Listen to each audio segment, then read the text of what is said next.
yavuze ngo ari wowe washaka iki gisimba ngo ni Kasuku azaje muri Kongo iwabo ni iwabo naho mu Rwanda ntazagerageze ntawe umukeneye.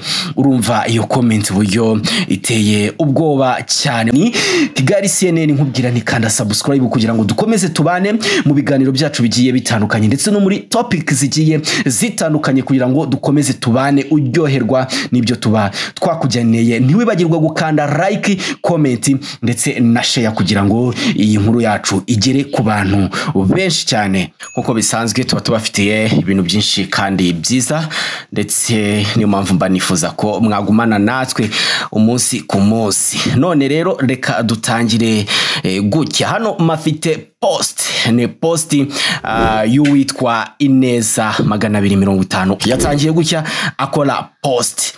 Iyi foto nyine muri kuyibona iriho nyine Kasuku ndetse n'uyu mukobwa ngo Jacky. Maze kuri post ye arabaza ati Kasuku n'uyu mukobwa baramutse babanye urabona babyara iki?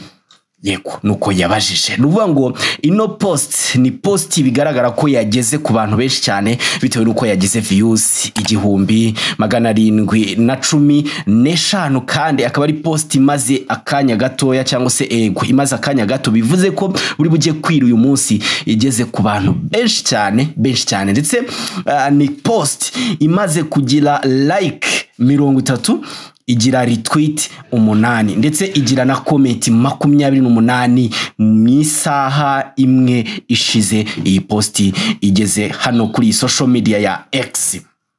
Ndagira ngo iki kintu mubanze mu cyumve neza. Mbere rero yuko ubundi njya ku kintu nyamukuru nifuje kubabwira, kuko ngiye kuba tuganira kuri comment zikomeye cyane, ariko za comment zahuranya rwose zavuzwe kuri iyi post y'uyu mugabo cyangwa se y'uyu muntu witwa, niba ari umugabo simbizi, uyu witwa Ineza 250. Social media ni ikintu kiri gutrendinga cyane mu gihugu cyacu cy'u Rwanda, aho abantu bari kugenda bazikoresha mu buryo butandukanye kandi ukabona ko abenshi ubwo bari kugenda bazikoresha mu buryo bubi. Mbere yuko rero mbabwira nyine cyangwa se tuganira kuri izi comment mbi cyane zavuzwe kuri iyi post, reka banze ubundi mbabwire bantu mukoresha social media, ubundi muzi social media akamaro kayo, ubundi ikintu yakabaye idufasha cyangwa se abayizanye icyo baba bifuza nyine cyangwa se icyo bifuzaga kugira ngo tubashe kugeraho twifashishije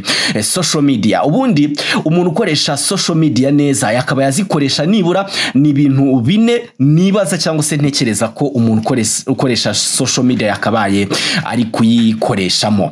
Nukuvuga ngo ubundi cyambere yakaba yakoresha social media muri communication na networking, kubera ko ifasha nyine mu guhuza abantu, inshuti, imiryango ndetse na professional contact. Kaba wahuza n'abantu bakaba baguha akazi cyangwa se bakurangira akazi. Ikindi nanone cyakabaye gikoreshwamo social media ni information sharing. Nukuvuga ngo ubundi yakaba ifasha mu gutuma nyine amakuru agera ku bantu benshi kandi mu gihe gitoya, ndetse na trendings na information zigiye zitandukanye zikagera ku bantu benshi igihe gitoya. Ikindi nanone ni marketing ndetse na business. Nukuvuga ngo companies cyangwa umuntu ku giti cye ushobora kubuzikoresha social media nyine ubrandinga nyine ibyo ukora, ndetse unaganira n'abakiriya bawe ndetse unamamaza nyine ibikorwa byawe. Nanone kandi social media ishobora kuba yagufasha nyine muri education, ishobora kukorohereza nyine mu kwiga online, kureba mu tutorials ndetse no gusharinga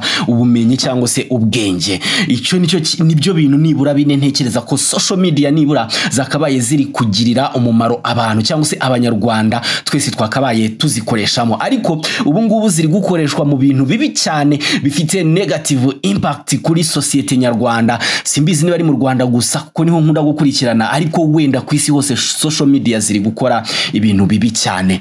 Nukuvuga ngo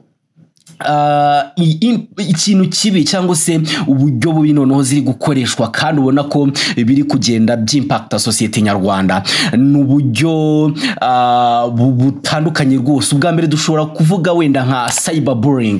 Nuvuga ngo abantu muri iki gihe mu Rwanda bari gukoresha social media mu guharasinga abantu ndetse no kubulinga ni nko gusebya yego ni nko gusebya abandi cyangwa se kubavugaho ibintu nyine bitari byiza. Ibi rero kandi nta yindi ngaruka bizanira ababurinzwe cyangwa se abaharasinzwe uretse kubazanira nyine emotion distress, nyine kwangirika mu buryo buri emotionnel, ndetse kandi nanone bikaba byatuma baho ikibazo cya mental health issues. Ikindi nanone kandi izi social media ziri kudukorera ni uguspreadinga misinformation, nivuga ngo amakuru y'ibihuha ari kugenda akwirakwira umunsi ku munsi. Hano uyu munsi cyangwa se akanya gato umuntu aravuga ati reka mpimbe ikintu kuko wenda ashaka gutrendinga cyangwa se ashaka kwamamara, akahita akora inkuru itarigeze ibaho akayihimba, arangiza agatangira kuyikwirakwiza, ikabigeze ku bantu benshi cyane kandi bamwe bakanabyizera nyamara atari nabyo. Ikindi ni addiction,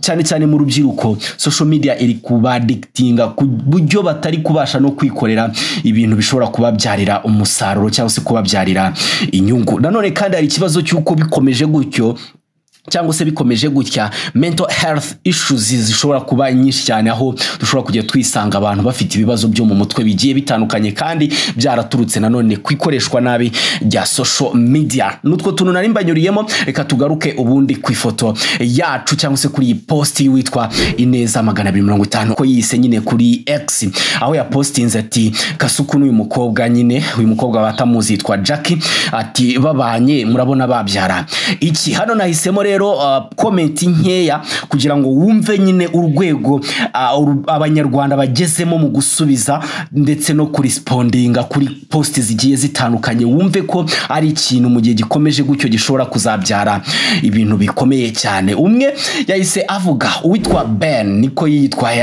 yiyita cyangwa se niko yitwa simbizi, yahise avuga ati agasa munyiga. No kuvuga ngo aba bantu babiri babyaranye babyara agasa munyiga. Undi nawe witwa nyine Mukunda abantu Junior akaba yavuze ati ahubwo se babyara, ni kuvuga nyine ngo ni nk'abashatse kuvuga ngo nta nubwo banabyara. Izo ni cyberbullying nkuko nabivuze. Indi rero yakasa mutwe cyangwa se indi comment iteye ubwoba cyane ni witwa Mr. Rabe, sinzi niba mbisomye neza, yavuze ngo ari wowe washaka iki gisimba ngo ni Kasuku, azajye muri Kongo iwabo iwabo naho mu Rwanda ntazagerageze ntawe umukeneye. Urumva iyo comment uburyo iteye ubwoba cyane. Urumva izi comment uburyo ziri kwahuranya no guburinga nyine bano bantu, nubwo atari couple ari umuntu nyine wabishyizeho, ariko yita wimagine nyine koko ari real couple.